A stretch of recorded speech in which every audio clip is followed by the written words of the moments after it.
Bienvenidos de nuevo al podcast. Hoy voy a hablarte de una triada que si no la conoces puede hacer que tu cerebro viva en alerta continua, incluso cuando no haya un peligro real. Estrés, ansiedad y miedo. Y no son lo mismo. Pero si no aprendes a diferenciarlos, a tu sistema nervioso le da igual, va a reaccionar como si estuvieras en medio de una emergencia constante. Y en este episodio te voy a explicar qué ocurre en tu cerebro con cada uno de ellos, por qué se retroalimentan y sobre todo cómo romper ese ciclo con herramientas prácticas y sobre todo desde esa visión del neurocoaching que siempre aplico. Porque el control no se recupera cuando todo está bien, se recupera cuando sabes cómo actuar desde dentro, incluso en medio del caos o de situaciones complicadas.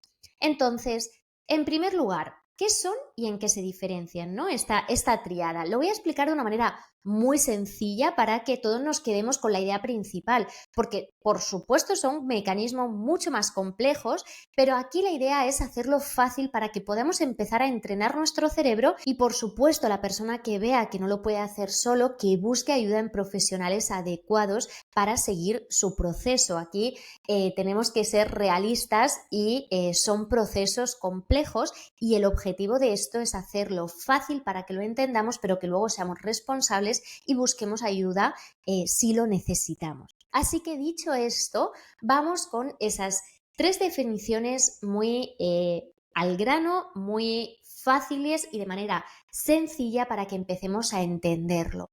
En primer lugar, el miedo. El miedo es una respuesta biológica ante una amenaza real o imaginaria. Tu amígdala se activa, libera cortisol, adrenalina y prepara el cuerpo para sobrevivir. Imagínate una situación donde se activa el miedo. Vas a pasar por un paso de cebra y vienes y te das cuenta que el coche viene a toda velocidad. Entonces, es nuestro cuerpo activa el miedo para activar una reacción inmediata y para que sobrevivamos. Porque si no actuamos de esa manera, pues puede ser que nos atropellen. Pero claro, esta reacción del miedo, sabes que nuestro cerebro no solo reacciona ante este tipo de situaciones, sino que lo activa en situaciones donde esa supervivencia no es tan real, sino que también se activa con pensamientos y con situaciones que no debería activarse. Y ahí es donde tenemos que entrar en profundidad. Si quieres saber más sobre el miedo, tengo un episodio completo, que es el episodio 25, así que te invito a que cuando termines vayas a verlo. Ya sabemos lo que es el miedo, que es esa respuesta biológica que tiene nuestro cerebro para que sobrevivamos, ¿no? Y para que podamos reaccionar ante cualquier situación que ve como peligrosa. Luego está el estrés, que es la respuesta fisiológica adaptativa que tiene nuestro cuerpo ante cualquier reto. Pero el estrés siempre puede ser positivo, que es el euestrés, o el negativo, que es el distrés. Es decir, tu cuerpo se activa para rendir más. Pero claro, aquí está el problema. Si lo prolongamos, agota tus recursos. O sea, el estrés es útil, es necesario a corto plazo. De hecho, gracias al estrés te levantas por la mañana, pero cuando se vuelve crónico y cuando tu cuerpo no distingue entre el estrés que tienes que tener en una reunión y el estrés que tienes que tener ante un incendio, ahí viene el problema. Porque imagínate esta situación. Tienes 5 reuniones, 1000 decisiones que tomar, cargas emocionales, bueno, pues nuestro día a día, ¿no? Pues el cuerpo llega a un momento que se agota tanto que responde como si tuvieras que estar huyendo ante un león, ¿no? O que estuvieras ante un incendio, o que estuvieras en el paso de cebra que casi te atropellan. Ahí es donde viene el problema, que nuestra mente y nuestro cuerpo empiezan a reaccionar como algo extremo. Y eso es lo que tenemos que empezar a gestionar. Y luego está la ansiedad, que es ese miedo anticipado, es decir, tu cerebro imagina una amenaza futura y reacciona como si ya la estuviera viendo, como si ya la estuviera viviendo. Por ejemplo, pensar, ¿y si fallo? ¿Y si esto? ¿Y si lo otro? Tu cuerpo libera cortisol como si ya lo hubieras fallado, o incluso ya tienes esa sensación de ansiedad sin pensar incluso en nada. Y esa ansiedad se produce porque el cuerpo ha estado sometido durante mucho tiempo a un estrés constante, ya sea consciente o inconsciente. Y ya llega un momento que todo se desregula. De hecho, desde la neurociencia se ha comprobado que la mente anticipa peligros con las mismas áreas cerebrales que los usa. Para enfrentarlos. Entonces, eso significa que la ansiedad es una simulación interna, que tu cuerpo vive como real. Y una vez que ya sabes esto, vamos con la siguiente pregunta. ¿Por qué entramos en bucle? ¿Cómo nos hace la trampa nuestra mente para estar allí en la trampa del miedo, de la ansiedad o del estrés? Pues lo que te voy a contar a continuación es clave para entender el estrés, la ansiedad y el miedo. Y es que tu cerebro interpreta la realidad antes de que tú puedas pensar conscientemente. Sí, has escuchado bien y no es la primera vez que hablo de esto. Antes de que tú puedas ponerle palabras a lo que estás sintiendo, ya hay una interpretación automática, una respuesta corporal activada. De hecho, este neurocientífico que te pongo aquí, que es pionero en el estudio del miedo, demostró que la amígdala procesa la información emocional unos milisegundos antes que la corteza prefrontal. Te voy a dejar el estudio tanto en la descripción como lo puedes ver aquí para que lo puedas buscar y puedas profundizar si quieres. Es decir, primero sentimos y luego pensamos, aunque muchas veces creamos que es al revés. ¿Pero qué significa todo esto con lo que estamos viendo? Bueno, pues que si nosotros estamos programados inconscientemente, por ejemplo, para ver cualquier error como una amenaza o la crítica como un rechazo, tu cuerpo reacciona incluso antes de que puedas darte cuenta de lo que estás pensando. Por ejemplo, vamos a hacerlo real, ¿no? Estás en una reunión y alguien cuestiona la idea que tú acabas de lanzar, ¿no? Bueno, pues tu mente racional aún no ha interpretado nada, pero tu cuerpo ya ha reaccionado. Tensionan los hombros, el latido empieza a acelerarse, se empieza a poner un nudo en el estómago. ¿Por qué? Porque esa situación pasó por el filtro de tu programación inconsciente y tu cerebro la etiquetó como peligro. Y esa programación, ese filtro, viene normalmente de nuestra infancia. Entonces, si aprendiste que equivocarte era peligroso o que solo valía si gustabas a todos, hoy, en esa reunión, tu sistema nervioso se activa de igual manera. Y eso hace que ese bucle del miedo, estrés y ansiedad empiece. ¿Por qué? Porque se activa la amígdala, baja la actividad de la corteza prefrontal y te quedas atrapada en esa espiral de estrés o ansiedad sin entender por qué. Y aquí está la buena noticia. Esa programación no es tu culpa, pero sí es tu responsabilidad actualizarla. Pero entonces, ¿tienen algo que ver ese miedo, ese estrés y esa ansiedad? ¿Están relacionados o no? Bueno, pues te voy a explicar ahora esa retroalimentación y sobre todo cómo empieza, porque esto es clave. En primer lugar, el miedo, que muchas veces es inconsciente, activa el estrés.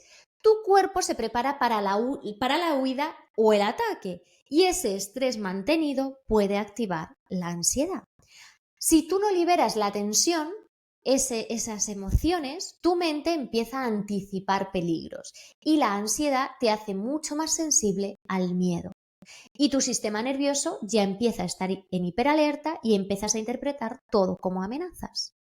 O sea, has visto, todo empieza con un miedo consciente o inconsciente que activa un estrés, una respuesta puntual, pero que si ese estrés se mantiene en el tiempo puede terminar en ansiedad. Y esa ansiedad te hace mucho más susceptible, estás en hiperalerta y todo te da mucho más miedo, consciente o inconscientemente. Y ahí seguimos en el bucle. De hecho, Harvard confirma que este bucle sostenido altera nuestra neuroquímica, reduce la actividad del córtex prefrontal y aumenta la rumiación mental.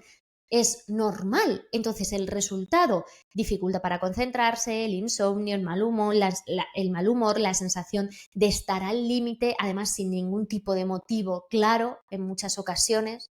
Entonces, ¿cómo empezamos a romper este bucle? ¿Cómo empezar a tener el control? Bueno, pues aquí va la buena noticia y es que puedes invertir cualquier punto del circuito en el que nos encontremos. En primer lugar, empieza a hacer descarga física. Esto es muy importante para romper ese bucle y todos lo sabemos porque el ejercicio físico consciente pues nos ayuda a liberar ese cortisol y activa el sistema nervioso parasimpático y activa el modo calma, ¿no? También sabes que esa respiración, sobre todo a mí me gusta mucho el suspiro fisiológico porque nos ayuda a bajar esos niveles de cortisol y nos activa el nervio vago que activa ese ese sistema nervioso parasimpático. Y entonces tu cerebro empieza a interpretar que ya estás a salvo, ¿no? Porque baja esas ondas de alerta a ondas alfa de relajación.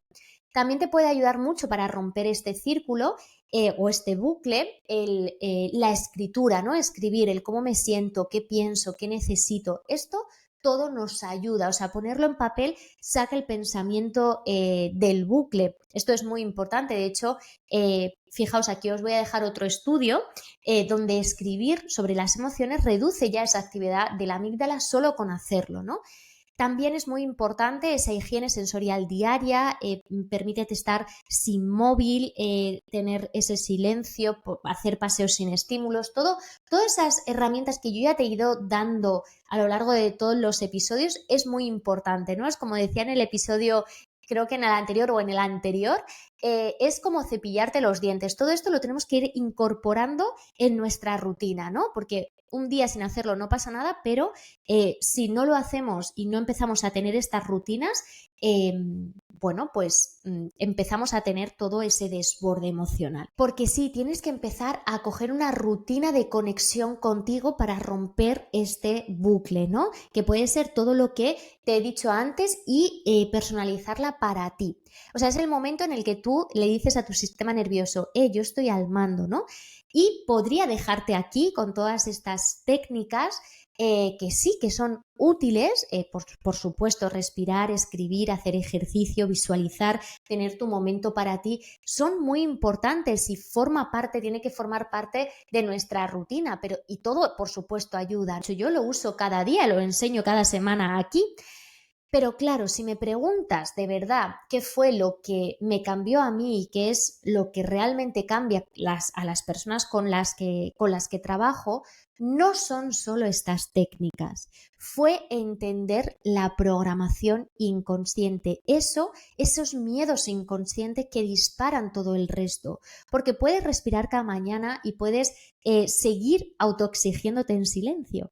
Puedes hacer escritura, pero si no sabes de dónde viene ese miedo o esa culpa que te arrastra a tener esas emociones tan intensas y que te desbordan tanto, lo seguirás escribiendo año tras año sin cambiar nada. Y puedes tener la mejor intención de cambiar, pero si tu cerebro sigue sosteniendo un patrón de amenaza, de supervivencia, de bloqueo, volverás al bucle una y otra vez. Por eso, si quieres ir más allá de esas herramientas puntuales y empezar a liberar de raíz lo que tu mente lleva cargando, pues puedes agendar esa llamada gratuita conmigo para ver si puedo ayudarte. Así que tienes el enlace en la descripción del episodio y si este episodio te ha ayudado, te ha dado claridad, por favor compártelo con esa persona que también necesita recuperar el control de su mente. Y nosotros nos escuchamos muy pronto. Me encantará que me dejes en comentarios qué te ha parecido, lo que vas a utilizar o si ya sabes tu programación inconsciente. Así que recuerda, la herramienta más poderosa no está fuera, está dentro y tú puedes activarla. Así que nosotros nos vemos la próxima semana. ¡Chao, chao!